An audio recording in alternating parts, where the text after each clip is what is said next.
Hello, everyone. I thought we would start a new series today, and we'll go through as long as it takes to get through this particular series. No real hurry. But I thought we would look at the book of Philippians. I've taught this book a couple of times, but it's been quite a while since I've taught it last, and probably many of you who are watching or tuning in, it's not been something that you have had a class in, at least not in a long time. So I thought this would be good to go back over.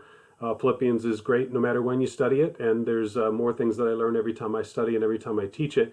But it's a wonderful book to give us a kind of an insight into what Paul deems really critical for a young or a new church, especially one that he can't have personal contact with at the moment. If you know anything about the text, Paul was currently in prison. It's around 61 or 62 AD. He's in prison in Rome, and he's writing to this church with Timothy in order to communicate some important information to them about how the church should function and operate and how believers should interact, because he's not able to go there in person and talk with them in person. And so this is a letter from prison.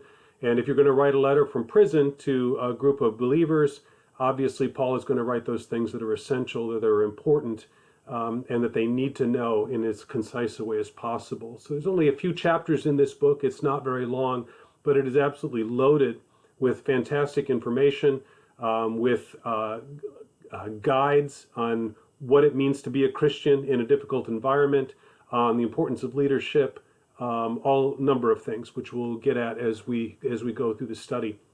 I thought first, though, we'd just like to kind of look at the introduction. Paul's introductions are interesting in and of themselves. You could probably do a whole study just on how Paul introduces letters. This one is no exception. He says some things that he probably says in many of his other letters, but in this case, addressing particular people in mind at this church that he established in Macedonia, and that he is clearly passionate about. His heart is with these people, even though he can't be with them in person.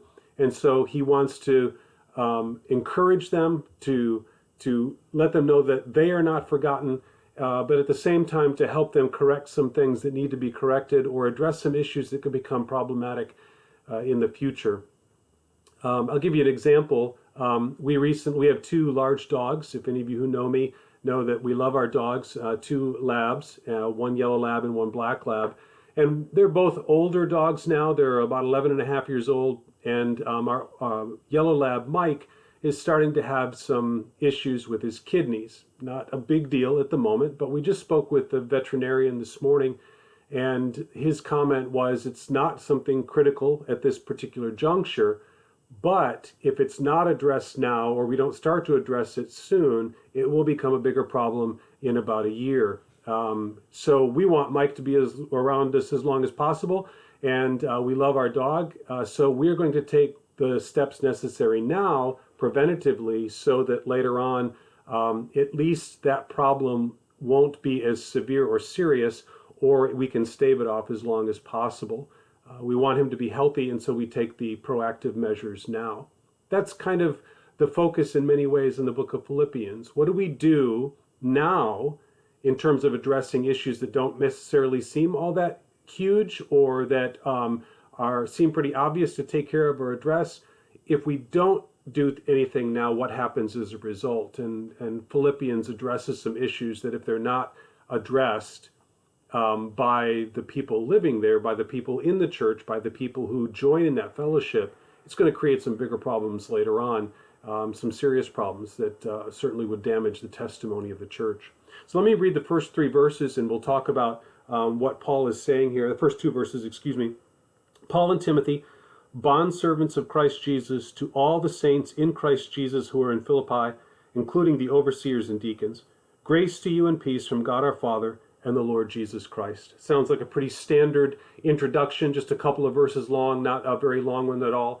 But he does say some things that are important here, and he mentions something that might seem a little odd at first, which we'll address as well.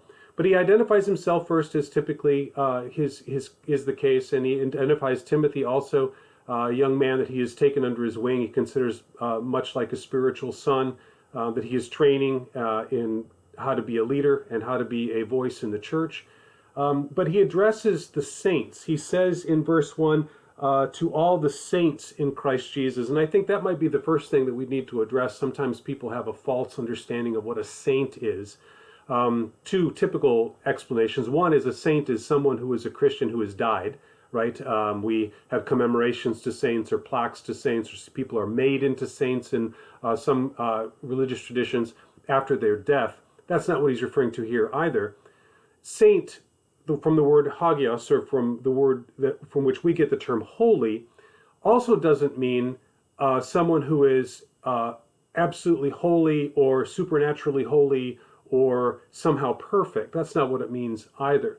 These are people who have been called in Christ Jesus, have committed themselves to serving and following Christ, and therefore, practically speaking, though they sin and struggle and have difficulties and shortcomings, they are Christians, therefore holy as Christ is holy. So just as Christ is holy, and we are now identified with Christ and his blood and sacrifice, then we too are holy in Christ Jesus. And so we are the holy ones, even though many times we certainly don't feel like it. We look around and we certainly wonder if everyone in our church would meet that criteria. It takes about 10 seconds to find that with ourselves at the foremost point of that list, we all fall short.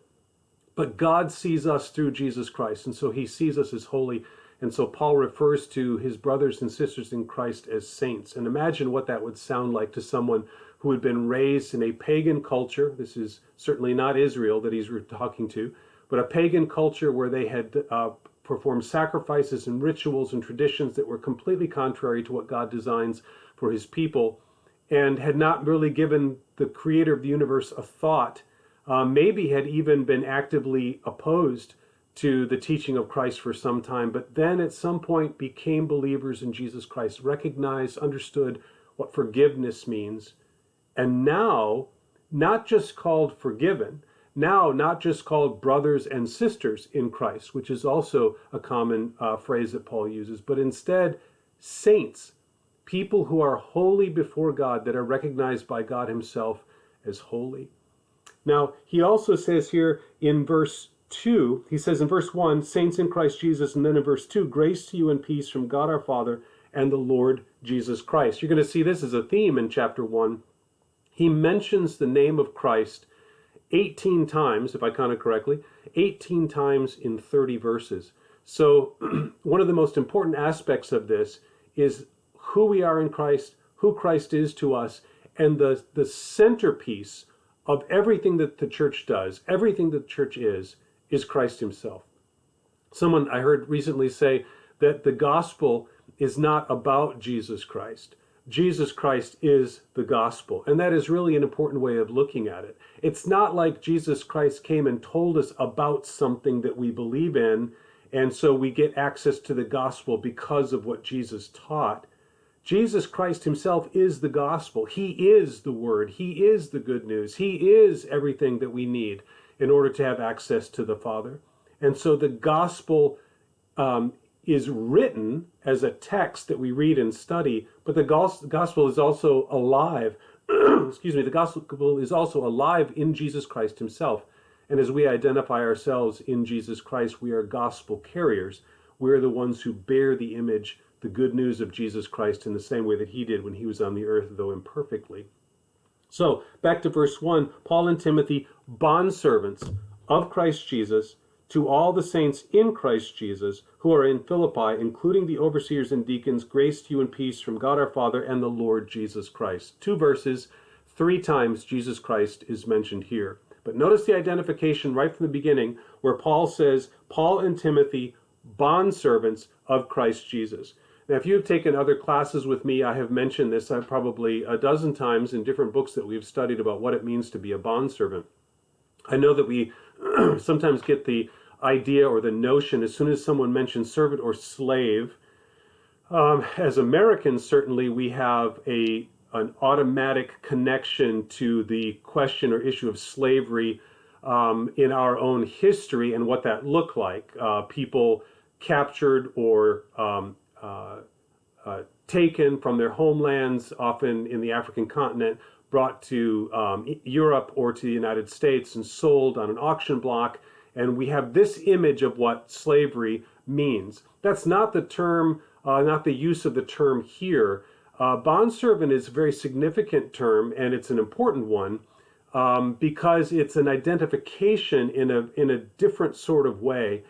When someone served during the time of the Roman Empire, there were a number of types of servants, certainly those that could be bought and sold. There were also people who submitted to someone to pay off a debt. So if I owed someone money I couldn't repay, I could submit to that person by being his or her servant for a period of time, and then till my debt was paid off, my debt was paid, and then I would be released from that. It was a vocation in a way. People would do that when they didn't have any other means. They would become servants of someone else and then be taken care of by that person. A bondservant is especially important because the bondservant has a particular connection to the master that is much deeper than someone who simply served at the behest of someone else. A bondservant meant someone who had said, I am going to serve my master for the remainder of my life. And as a demonstration of that, what would happen was their ear would be pierced. The traditional explanation is that a nail of some kind would be driven, early form of piercing, through the earlobe into the doorpost of the master's home. Then a gold ring would be placed in that ear to signify a couple of things. Number one, anyone who saw this person with the ring in the ear would know that person is a bondservant. That person has committed himself or herself to, dedicated himself to the service of someone else permanently. But just as important, it was a symbol that that person then was under the care and protection and provision of that person that they were serving. So if I have my ear pierced and become a servant to X person, that person is then obligated to care for me and meet my basic needs until the day of my death. So it's reciprocal in many ways. So when Paul says I'm a bondservant, Timothy and I are bondservants of Jesus Christ, he doesn't just mean we're serving God.